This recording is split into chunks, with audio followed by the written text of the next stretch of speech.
hunting through this valley, deer and buffalo that would migrate through here as well.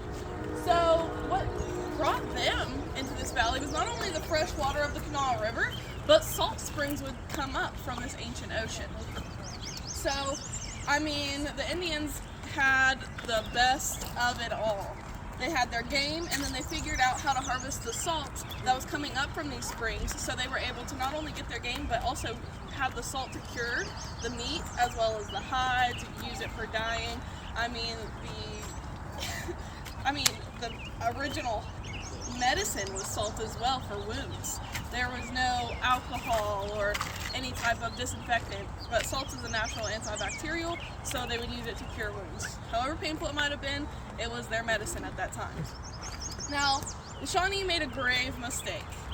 They were doing it a lot at the time, but they were captured a colonist by the name of Mary Ingalls. Is anybody familiar with Mary Ingalls' story? Yeah. So, She came through St. Albans, who were whipped. She crossed the Coal River. Yes. So, yeah. So she was known for the fact, or the term, follow the river to freedom. And so she surely did escape. But while she was captured by the Shawnee, it's understood that they put her to work just like they would all of the women at that time. And her job was mainly salt making or dyeing clothes. So she knew the process in and out. She knew where to gather the salt water. She knew how to boil it to create the crystallization. And she was pretty mad whenever she did escape, because she also had to leave her children behind. So she told everybody that had an ear to listen where to find the salt, how to make it. People flooded into this valley, and I mean flooded. In this town alone, there was roughly 30,000 residents, and at that time it was still Virginia. About 5,000 slaves to produce the production of salt works that were just in this area. Not this one alone. This one alone, it had a production of, they say, up to 500 slaves for the work that was on this property alone. Now, our very first patron was William Dickinson. He was 7 generations ago, and this is currently run by Dickinsons today as well. But William Dickinson came here to this area in 1835. The first thing he did was establish the city of Quincy, which is 10-15 miles that way. And then he came to this property and started really working to build his first well. This was extremely tumultuous work. How the wells were started, there was no shovels back then, just buckets. So it's a man and a bucket digging these wells. And our well currently goes 345 feet deep, so you can imagine just the sheer work that it took. I mean, it could even take a year or so to build the well just to get to the water. Right here in the distance, you'll actually see the original barn and silo. Been preserved through history. And here's where it stood the test of time, which I think it's pretty awesome that, you know, the people in the salt industry have done amazing at preservation. But here you can also see in our pictures here to our right, the original, or it was actually towards the end of the production era. Now, like I said, in the 1800s, it was pre-Civil War, and there was slavery throughout the entire state, as it was Virginia.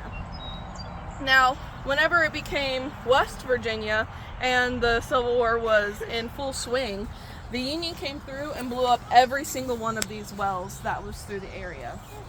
And I mean every single one. They were done with slavery. They didn't want us to continue. They didn't want anyone in this valley to continue. And they blew them all up and called it divine intervention or whatever you would like, but there was also a 100-year flood directly after that through the valley. So any well that could have been reconstructed was filled with fresh water, so there was no brine to collect from the wells. Now, interestingly enough, these were actually the prototype.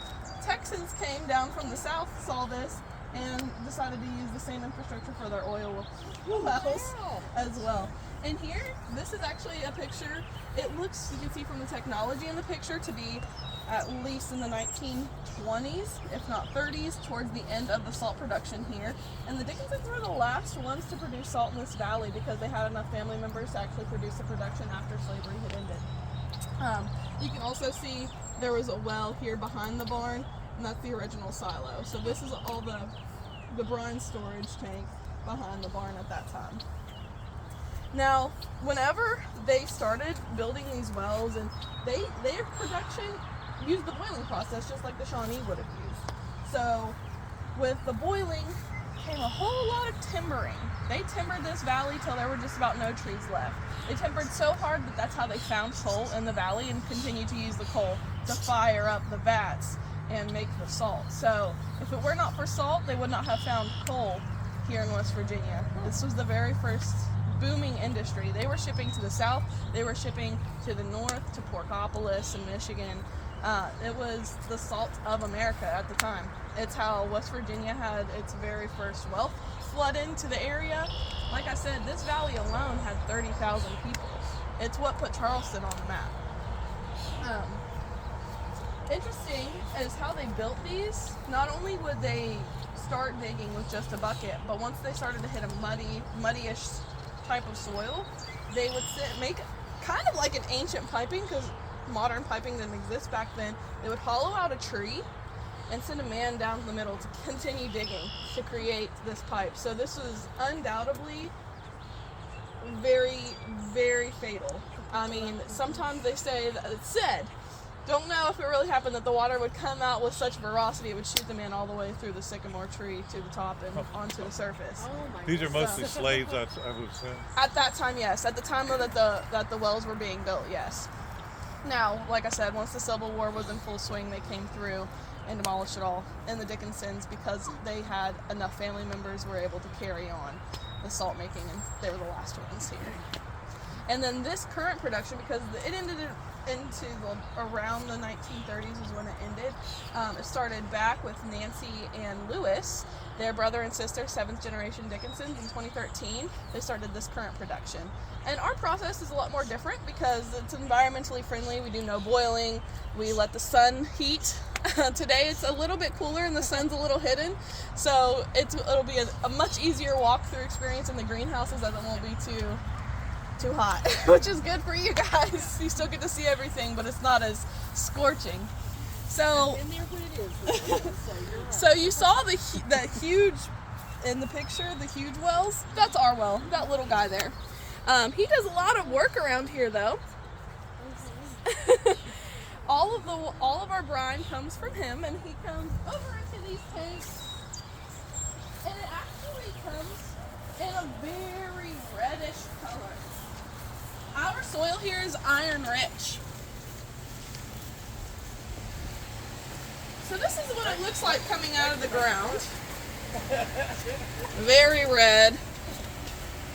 Kind of looks like a red muddy water. And this is what they were working with at the time. Now what happens whenever it's in this tank is this. Iron settles to the bottom and it gives us a much clearer brine that we can work with. And with this brine, it comes into these beds. Now out of the ground and into these beds, it's at 4% salinity. And you can all follow me through here. Come on either side. So what you're looking at is our first process. What's happening in these beds, as it gets warm, it's raising in salinity. It does not leave this room until it reaches 15% salinity. So it comes in at 4%, and we test it every single day with a refractor. Another thing that's happening during this process is calcium carbonate is resting to the bottom and it's coming out of the salt. We don't want it in our salt because it gives it a gritty color. It also gives it a bitter taste. But what you'll see happening on the surface, not quite crystallization, but that is salt gathering at the top. And around some of the sides, or sometimes in the middle, if there's a little bit poking out, you'll see what's reminiscent of exactly a little bit of these these salt licks. This is what the deer and buffalo would have been going crazy over in those times. Any questions? Can we taste the salt as a say? We have a tasting table. This might still be a bit bitter because the calcium carbonate is still very prevalent in this right now. And you'll actually, hopefully, there'll be some crystallization happening in the next house, so you'll actually be able to see the real big chunks of salt. So like I said, it's not going to leave this room until it's reached 15% salinity. Then it goes into the very original name, 15% tank. The 15% tank allows anything else that may be in that brine to settle to the bottom, and then it filters into our crystallizations in the granary. Now these three sunrooms are called the Quincy, the Cobb, and the Shrewsbury. They are named after big people in the salt industry, like Shrewsbury Street in Charleston, or Hale Street, or Ruffner Avenue, all salt names. Very heavy influence in this area. Like I said, it put Charleston on the map. We got some Hales on our tour. Okay, very Raise cool. your hand and wave. Yeah.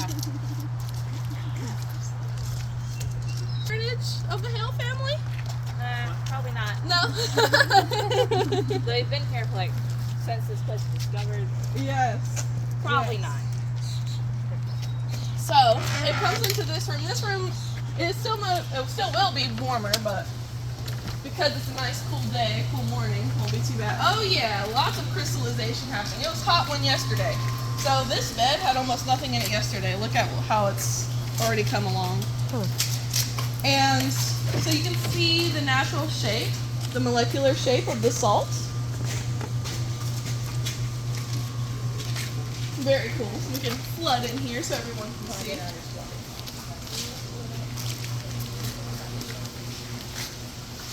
What's also happening here is the water, the brine, it's no longer technically like a water anymore. It becomes a byproduct of the process called nagare. It's much more oily because it's mineral rich. It has all the minerals that our salt does, which our salt traces 74 minerals. It's very high in magnesium, manganese, potassium, and calcium. But the nagare, it's a Japanese term. They coined it. And it's used for making tofu, making cheese. We even sell it at wholesale to a cheesery. They make cheese with our nagare. We sell it in small doses as a hangover cure is what they call it. But I mean, a lot of, like, one of our girls here, she suffers from migraines. She takes it in her coffee every morning because of the mineral richness. I kind of call it like a liquid IV. So it's great. It rehydrates you. It allows the water that you're intaking to actually hydrate you better. So it's really cool because of all the minerals. Interesting. Yeah. You wouldn't think that something from salt would Yeah. actually hydrate because you. the nagare is a natural coagulant, it also will... Oh, I lost my train of thought. What else does the nagare do? Lost my train of thought. Anyways, it's a very cool product. I have put it just as like a topical. We sell it to... We also sell it as wholesale to a body butter making company. So the mineral richness can be used topically and internally. It's really, really cool. Is there, I don't think you mentioned iron as one of the minerals. Iron is one of the minerals. It's just not one of the most prevalent because we do allow it to set it because iron's so heavy. It settles out a lot in the first process, so it's not as prevalent as, say, the potassium or manganese that's in the salt.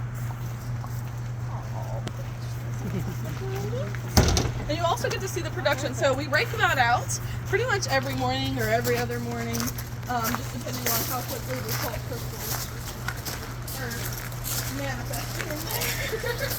And then we bring them into here. We do everything by hand.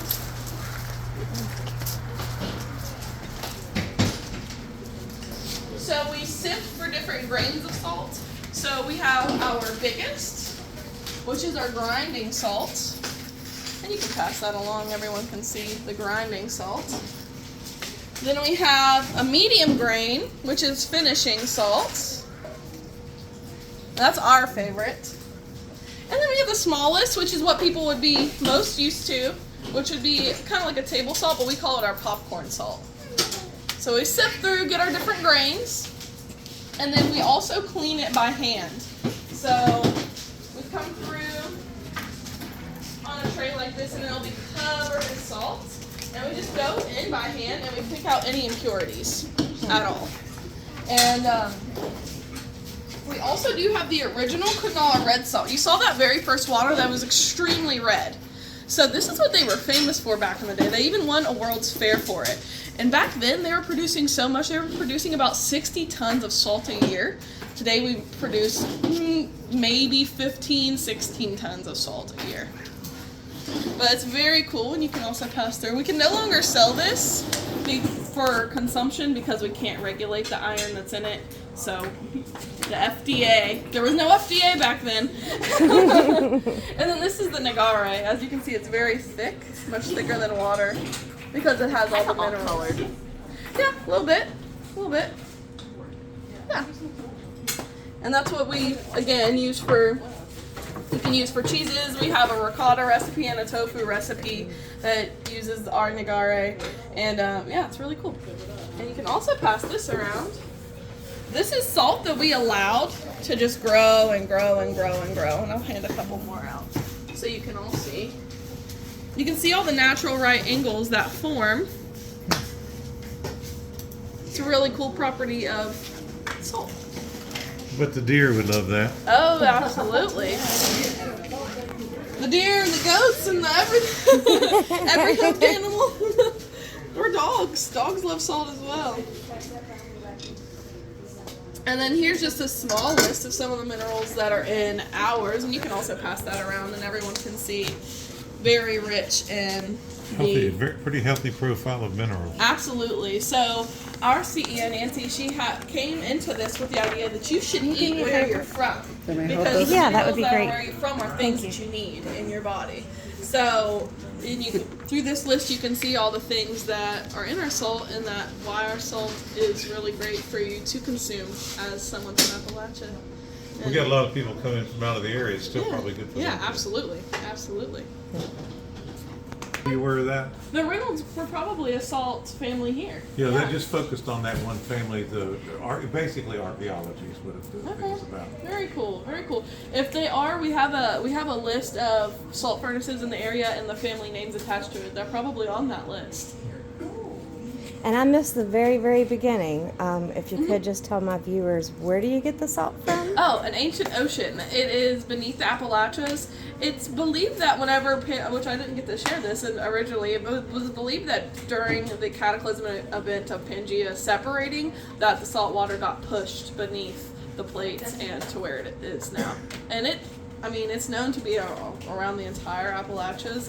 It's just easiest to gain from this access point. Oh, okay. Yeah, because here it's only 345 feet down at this point. So that's not, it's as far as a football field deep, but in some areas it's much harder to get to. So do you know how far it runs? I'm not certain, but it's said to run the entirety of the Appalachian Zone from Pennsylvania to Georgia. Oh, okay. Yeah. Wow. So it's an ocean. It's not a lake. Yeah. Yeah. Wow. Yeah. So that would be a big chunk of West Virginia under the ocean, Yeah. over the ocean. Absolutely. Absolutely. And I'll gather those little things back. It's an island once upon a time. St. Albans was an island surrounded by this ocean. So Really? Okay. Really? I didn't know And we that. had some salt works too in Sills. They were much smaller than this, but yeah. Really? Yeah. Oh yeah, the salt works through the valley were extensive. When I say when people flooded into the area, it wasn't just here. It was all up and down the Kanawha River. Oh, okay. The entire Kanawha River, yeah.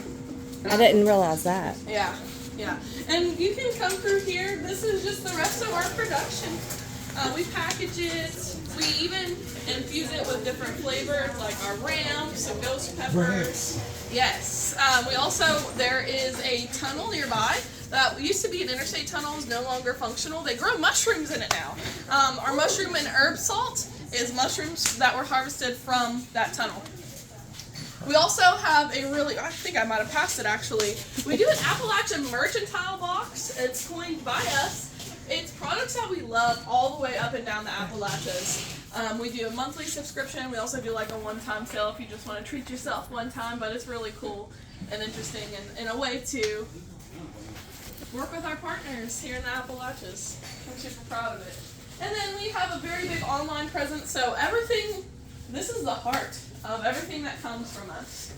It's shipped out from here as well. And we sell in a lot of places. Like I went to Drug Emporium yesterday and I was just going around and I was like, oh, that's our salt right there. So we sell in all types of places. And I've heard that one of the farthest from us currently is in Michigan, I believe. So interesting, because we used to send our salt to Michigan and Artisanal salt. artisanal, yes, absolutely. So our CEO Nancy, she was previously a chef. Thank you. She realized that there was a need to eat from where you were from. The land has so much in it, and a lot of other companies or salt companies, they use things to strip their salt, and because the Nagare is natural and it comes from our process, we don't have to use anything. What you saw is what you saw. We don't add anything to our salt.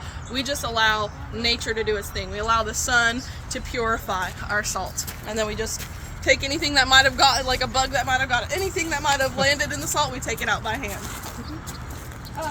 That must be tedious work.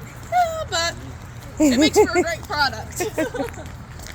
Now, we also have had many ways that we have, I mean, what do you not use salt on? But our favorite thing that we found is caramel. Nancy, like I said, was a chef. She had a really great family recipe for caramel, and people flocked to salted caramel. So it became such a hit that we had to mass produce it. And we now have 4 flavors. So we have the original burnt caramel, we have our chocolate caramel, bourbon caramel, and spicy chocolate caramel. Ooh. On top of our very well seasoned salts as well. So you could have a caramel with the ghost pepper sauce and have like a spicy caramel and not the chocolate spicy. So it's really cool the way that you can layer the flavors.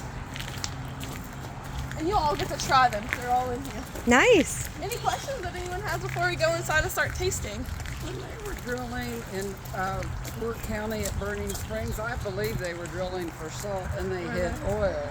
So Yes. the salt industry also calls the oil, oil that's and natural correct. gas Yes. industry. So they did find oil while looking for salts. I usually do mention that whenever I'm at the picture. Every tour is a little bit different. You remember some things at different points. So yeah, they found so many natural resources because the salt manifested to the surface. Now, coal hides in mountains, gas hides under the earth. So the salt being on top is or the little salt springs that would come up. We don't know how the Native Americans, we don't know if they had a spring because of all the flooding that's happened in this area since. We just don't know where they were pulling their salt water from. We know that we have to pull it from so deep. But at that time, we don't know exactly, but we do know that it did manifest itself on the surface, and that's how they found so much here. The coal, the gas, the salt itself, the ocean itself. So it's really, really cool history. Any other questions? Comments? Well, where do we get our Yes. salt from now, nationwide? It depends. Like some people do harvest from like salt mines from beaches, so salt caves form from the ocean because the water constantly going up into. So there are salt mines, and there's also salt mines that happen under the earth as well. So there's different formations. There's even places where ancient oceans, like if you go to, I was actually recently at the Dead Sea in Israel. There, it's so salty that yeah, it does. But also, when you walk up, I mean, it's salt everywhere. It's just hard salt instead of sand at the beach of the Dead Sea. So there's places like that where entire oceans have dried up, and there's just miles of salt. There's also people came in yesterday. They got their salt from Salt Lake City, Utah, from that lake. I've heard of that. So, yeah. So there's tons of salt is all over the earth, which is really cool. But yeah, there's different ways to harvest it. This is how our special way, because there is an ocean right beneath us. Yeah.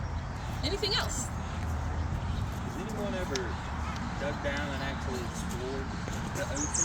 Oh, 300 feet's not that far. It's not that far, Good but question. I don't know if there's any. I don't. To my knowledge, they have not. Who knows what's down there, right? I mean, technically, fish could survive, right? So, Yeah. so we don't know what is necessarily down there, and to our knowledge, there's not been any exploration of the ocean itself. Yeah. I wonder if some places there's access points because, like, I mean, when you go to Fayetteville, there's so much caving, and you do run into water in the caving. I know that from my parents used to spelunk when we first moved here. So they have run into water. I just don't know how deep the caves go, if they're running into the ancient ocean or. I'm unsure. Yeah, it's kind of a mystery, an Appalachian mystery. Yeah. Anything else? How did you spell that ocean's name? We can also look it up. It's IAPATSU. Kind of a Greek looking name or Latin. Yes, it is. It is. We can actually. Yeah, don't be asking me from Saturn. No kidding. Yeah, it was One named. of the 83 moons It of Saturn. was named after a Greek god too, wasn't it? I think it was named after a Greek god. Looks It's like a Greek titan. word. Yeah, it was Yeah. actually a titan. A titan. The Titans are part of Greek mythology, but they're not gods. It was supposed to have been like a son of one of the Greek gods Yeah. or something like that, I think. Is Titan the son of Uranus? Uranus. Uranus. Sir, yes, sir. See, I'm usually really great at pronunciations. I guess the Greek really stumbles me up. Because other languages I do really great at, but we can come in and taste.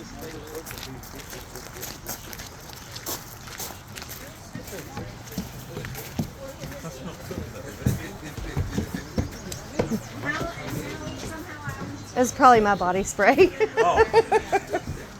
here's actually one of the graphs or maps of the salt furnaces that were here in the Kanawha Valley. So this is the Kanawha River, and this is where we are right here. In just in this city, just in this city, 30,000. Think about the people around each one of these. Wow. Yeah.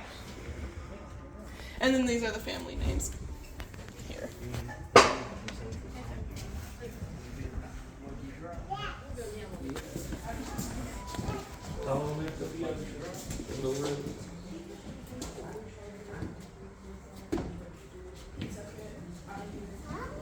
I did have it here, but you took it out.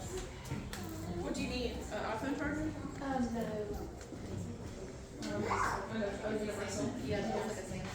Yeah. Come on. I've got caramel for everybody. There you go. Yeah. You want it? Make it bigger. Ooh, caramel. Oh, yeah, go for it. I heard the word caramel. Oh, yeah. Whoever wants the first one, have at it. I'll keep making it for whoever. Well, I guess I'll step Oh, in. yeah. So which caramel is this? This Just is the regular? original. Burnt.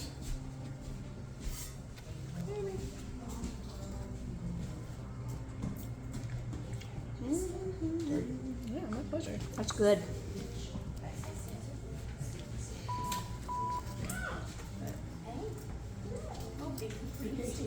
Thank you.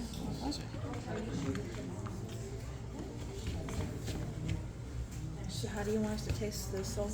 You can do it however you'd like. These fashion into spoons if you'd like to use the spoon, and then about 2 crystals will get. So the salt is from here on. These are our spice blends. We also do have the we call it our Bloody Mary mix, which you can use it on literally anything. And then here's another. This is my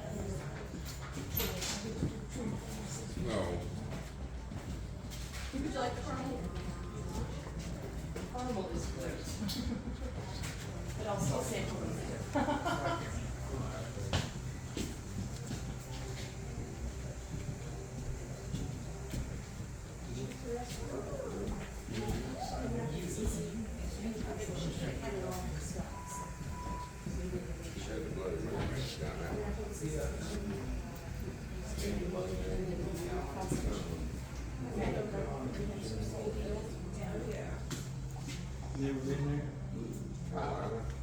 About 2 crystals will get you there.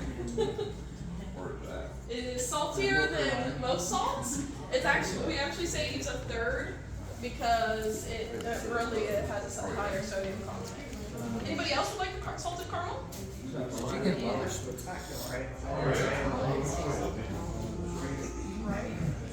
And I just think it's so decadent. I really think it's amazing.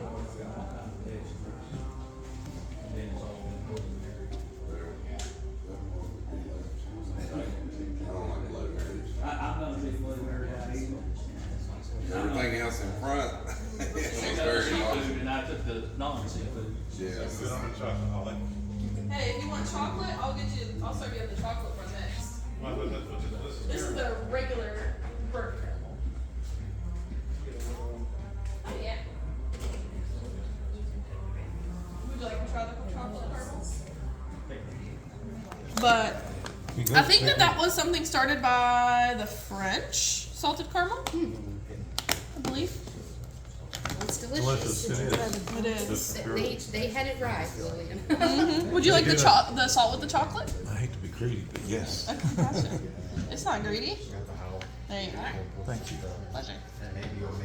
Would you like to try it? Yeah. With the salt as well? Yes. Anything chocolate's good. Exactly. Yeah, it is. You say chocolate, I'm here. Thank you. And it's dark chocolate. It is dark chocolate. See, it's almost reminiscent. A bunch of buffs, right? What's the coolest history fact of that? Well, I think the ocean is by far the most surprising. Yeah. Get up there and get some bourbon.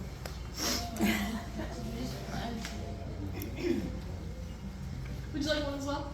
Sure. Did you get the regular yet? Yeah, I already got the caramel, yeah. Is that the bourbon or This is the chocolate. just for your chocolate? You want the bourbon? I'll bust the bourbon out. I wanna do the bourbon. Bourbon? Now the bourbon's a little bit more liquidy because of the bourbon.